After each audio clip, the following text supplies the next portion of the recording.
Halo Commerce, beberapa minggu terakhir, publik ramai membicarakan ketegangan antara Menteri Energi dan Sumber Daya Mineral atau SDM, yaitu Bahlil Lahadalia dan Menteri Keuangan Purbaya Yudi Sadewa. Keduanya saling berdebat pendapat soal pengelolaan proyek energi nasional, terutama pembangunan kilang minyak Pertamina. Bahlil, yang sudah menjabat sejak kabinet sebelumnya, kembali jadi sorotan karena dianggap belum mampu menunjukkan hasil konkret di sektor energi. Beberapa pengamat menilai meskipun Bahlil dikenal vokal dan semangat di depan publik, hasil kerjanya belum memenuhi ekspektasi masyarakat. Dalam beberapa survei, namanya bahkan disebut layak diganti dikarenakan terlalu sering berwacana tanpa realisasi nyata di lapangan. Di sisi lain, muncul sosok Purbaya Yudi Sadewa yang mulai mencuri perhatian publik. Meski termasuk menteri baru, gaya komunikasinya yang tegas, blak-blakan, dan berani mengkritik membuatnya dinilai lebih jujur dan apa adanya. Salah satu pernyataannya yang viral adalah ketika ia menegur Pertamina dan mengatakan, "Kita ini seharusnya bisa bangun kilang minyak sendiri, tanpa Pertamina malas-malasan." Ucapan itu menuai pro dan kontra, tapi banyak yang menganggap Purbaya mewakili suara rakyat yang ingin pejabat lebih berani dan transparan. Perbandingan antara Bahlil dan Purbaya pun menjadi pembahasan hangat. Bahlil dengan gaya komunikasi diplomatis dan politis, sementara Purbaya tampil lugas dan tanpa basa-basi. Dua gaya ini mencerminkan dua wajah pemerintahan. Satu fokus pada citra dan stabilitas, satu lagi berani menabrak batas demi kejujuran dan keterbukaan. Namun, di tengah konflik dan sorotan media, muncul pertanyaan besar. Mana yang lebih dibutuhkan rakyat? Gaya kerja cepat tapi belum terbukti seperti Bahlil, atau gaya keras dan jujur seperti Purbaya?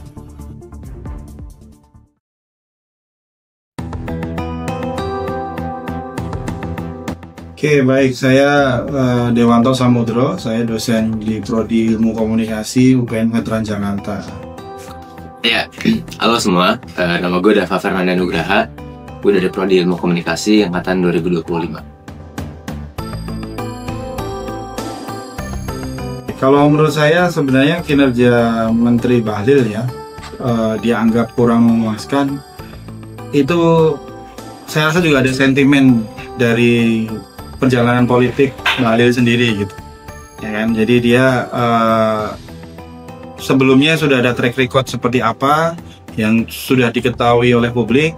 Kemudian dia juga tiba-tiba bisa menjadi ketua umum Partai Golkar ya pada saat pemilihan ketua umum itu. Gitu. Jadi saya rasa penilaian publik kepada Bahlil yang mungkin dianggap negatif itu juga faktor sentimen negatif yang sudah terjadi kepada Menteri Bahlil sebelumnya. Ya, kalau terkait dengan kinerja Menteri, menurut saya ya sebagai Menteri dia mempunyai beberapa kebijakan, misalnya saya ambil contoh ketika terkait dengan stok bahan bakar minyak di SPBU swasta misalkan ya. Sebenarnya kan kalau menurut saya itu adalah kuota impor. Jadi kuota impor BBM dari luar itu kan juga harus dibatasi dan itu setiap tahun sudah ditentukan. Nah, ketika Pertamina kemudian ada sentimen negatif kepada Pertamina ya, masyarakat yang tadinya membeli BBM di Pertamina beralih ke BBM swasta. Nah, BBM swasta, SPBU swasta kemudian menjadi kehabisan stok. Ya, mereka menjadi stoknya habis. Sementara mereka mau impor lagi, kuotanya juga sudah habis yang sudah ditentukan oleh pemerintah. Sehingga kemudian ya Menteri Bahlil kan berkata kalau mau punya BBM lagi ya belilah dari Pertamina. Nah, itulah kan salah satu pernyataan yang menurut saya menjadi kontroversial ya. Ketika Menteri Bahlil mengucapkan bahwa SPBU swasta beli saja dari Pertamina. Padahal menurut saya itu memang pernyataan yang betul gitu. Karena kuotanya sudah habis untuk impor untuk SPBU swasta. Jadi mau nggak mau ya SPBU swasta harus beli ke Pertamina. Nggak bisa lagi impor karena sudah habis kuotanya. Yang secara kebijakan kan itu betul gitu. Tetapi karena diucapkan oleh seorang Menteri Bahlil yang sudah punya sentimen negatif sebelumnya, kemudian menjadi dianggap kontroversial oleh beberapa orang. Ya, jadi kalau menurut saya sih, saya rasa Menteri Bahlil sebagai politisi, sebagai menteri, tahulah kebijakan yang harus dilakukan seperti apa. Tetapi memang kemudian komunikasinya nih, dan juga track record sih menurut saya ya. Track record dari Menteri Bahlil sebelumnya yang beberapa sudah ada sentimen negatif kepada dia. Untuk pendapat saya sendiri terhadap kinerja Bahlil yang dinilai kurang memuaskan untuk rakyat, itu menurut saya sangat disayangkan. Apalagi Bahlil sudah menjabat selama kurang lebih ya dari kabinet sebelumnya juga. Nah, tapi hal ini juga berpengaruh sama mulai dari pola komunikasi beliau dan juga kebijakan yang beliau buat itu cenderung membuat rakyat kecil merasa geram. Selain itu juga karena beliau sudah memiliki sebutannya image yang tidak terlalu bagus di depan rakyat, maka dari itu saya rasa harusnya beliau lebih menerapkan teori image restoration dari William Benoit, yaitu denial, evasion, reducing offensiveness, corrective action, dan juga mortification. Sementara selama ini yang beliau lakukan hanyalah denial dan juga reducing offensiveness saja, yang mana tentunya hal itu membuat para rakyat merasa semakin geram. Mungkin untuk para yang memang pendukung loyal Bahlil dari awal mungkin akan merasa makin setia sama Bahlil. Tapi untuk mereka yang sudah merasa tidak suka, saya yakin itu justru malah memberikan gap tambahan tentunya.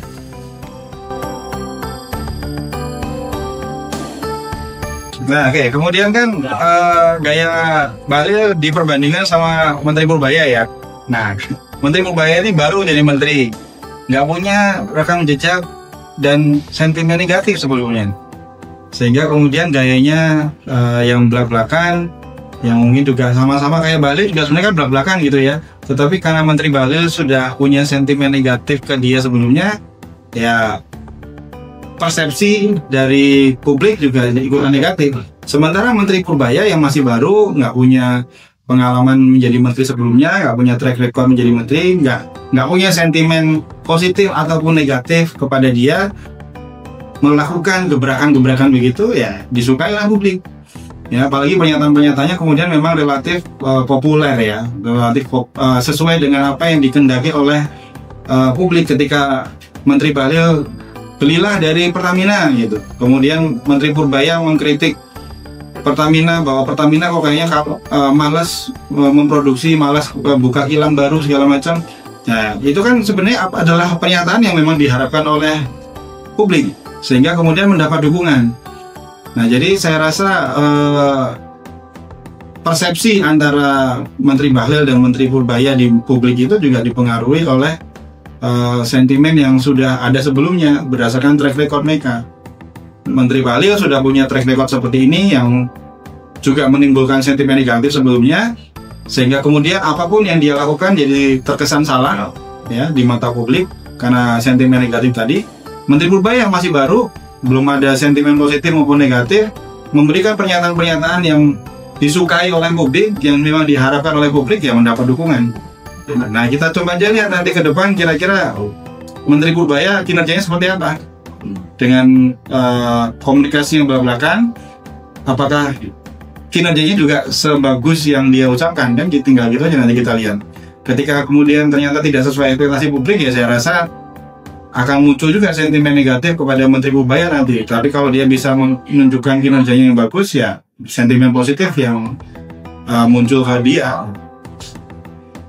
Menurut saya pribadi, gaya komunikasi Purbaya dan Bahlil sebenarnya merupakan gaya komunikasi yang bisa dibilang cukup mirip, yang mana berlandaskan lebih kepada spontanitas dan juga mengatakan secara belak-belakan, jujur-jujuran. Namun hal ini tentunya memberikan dua sebutannya, ada plus dan juga minusnya tentunya, yaitu plusnya memang terlihat lebih transparan.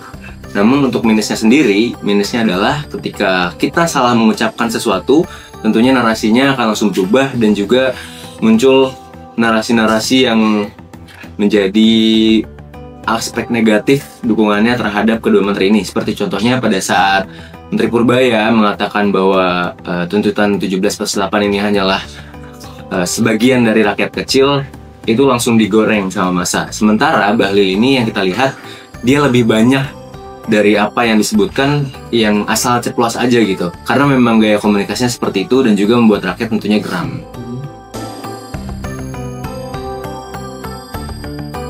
Oke, jadi kemudian perdebatan publik ya, perdebatan yang muncul di publik antara Menteri Purbaya dan Menteri Bahlil itu, menurut saya, ya saya rasa tidak perlu terlalu jelas dipertontonkan kepada publik.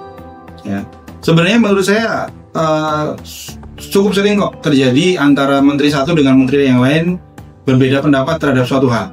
Ya, saya rasa tidak hanya sekali ini terjadi di pemerintahan yang sebelumnya, saya rasa juga beberapa kali terjadi, tetapi mungkin memang tidak terlalu menjadi perhatian publik karena ya mungkin menterinya juga bukan menteri yang sedang disorot seperti Menteri Purbaya dan Menteri Bahlil. Nah, kalau dalam hal ini sih menurut saya perlu peran Menko-nya kemudian, ya. Ini kan dua-duanya di bidang ekonomi, SDM itu masuk ke ekonomi. Menteri Purbaya Menteri Keuangan, jadi dua-duanya itu di Menteri Ekonomi, sehingga Menteri Koordinator Perekonomian lah yang seharusnya bisa menjadi penengah, ya, antara Menteri Purbaya dan Menteri Bahlil. Nah, sekarang sejauh ini apakah sudah ada dilakukan oleh Menteri Koordinator Perekonomian terkait dengan pernyataan dua menteri yang saling bersaing ini gitu, ya, dalam pernyataan saling bersaing, ya, karena ya itu saya rasa juga bisa berdampak kepada persepsi publik kepada pemerintahan ketika menteri yang satu dan menteri yang lainnya itu terlihat bersaing, ya. Jadi saya rasa juga perlu menteri koordinator perlu turun tangan, mungkin bisa menyelesaikan di luar panggung politik lah, ya, supaya tidak terlalu mencolok gitu, bisa diselesaikan. Jadi diselesaikan di balik panggung politik, tidak di depan publik. Dan kalau memang menteri koordinator tidak bisa menyelesaikan, ya saya rasa presiden juga harus turun tangan. Ya, terkait desakan mungkin, nah Menteri Purbaya kan menteri baru ya yang menggantikan, kemudian ada desakan juga kalau Menteri Keuangan yang sebelumnya digantikan Menteri Purbaya, kenapa Menteri Bahlil tidak gitu. Nah itu juga saya rasa ya kembalikan lagi kepada presiden, apakah Menteri Bahlil masih akan dipertahankan atau tidak. Ya, tetapi ya kita semua paham lah bahwa jabatan menteri itu adalah jabatan politis, ya, sehingga tentunya dalam menempatkan seseorang dalam posisi menteri pasti ada hitung-hitungan politiknya lah, ya, bukan sekedar karena memiliki kemampuan, ya, memiliki kapasitas, kapabilitas, ya, tetapi pasti ada hitung-hitungan politiknya gitu. Apalagi untuk posisi ya Menteri SDM, saya rasa juga adalah posisi yang sangat politis, sehingga ya mungkin ada hitung-hitungan politik yang dilakukan oleh Presiden Prabowo, mengapa jabatan Menteri SDM disematkan kepada Bahlil, ya, pasti ada hitungan politiknya, termasuk ketika kemudian ada desakan-desakan supaya Bahlil di reshuffle, ternyata tidak di reshuffle, ya pasti ada hitungan-hitungan politiknya gitu, ya. Sementara mungkin Bu Sri Mulyani sebagai Menteri Keuangan digantikan Pak Purbaya, ya saya rasa juga sudah ada hitungan-hitungan politiknya dari Presiden Prabowo. Bagaimanapun jabatan menteri itu adalah jabatan politis yang tentunya ada hitung-hitungan politis di dalamnya.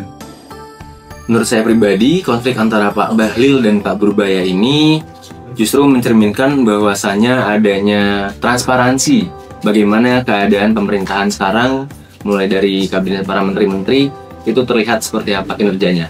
Namun menurut saya ini ada beberapa hal yang ingin saya soroti. Mungkin dimulai dari mengapa Pak Purbaya ini terkesan sangat berani, yang mana dia tidak terlalu disukai rasanya sama menteri-menteri yang lain. Saya rasa itu karena beliau datang dari, bukan dari partai, lebih kepada lone wolf lah bisa dibilang. Sementara Bahlil kan dari partai. Itulah kenapa saya rasa Pak Purbaya lebih berani untuk belak-belakan, untuk lebih mengkritik para menteri yang akhirnya mungkin menyebabkan konflik-konflik dengan para menteri yang lain. Saya rasa seperti itu.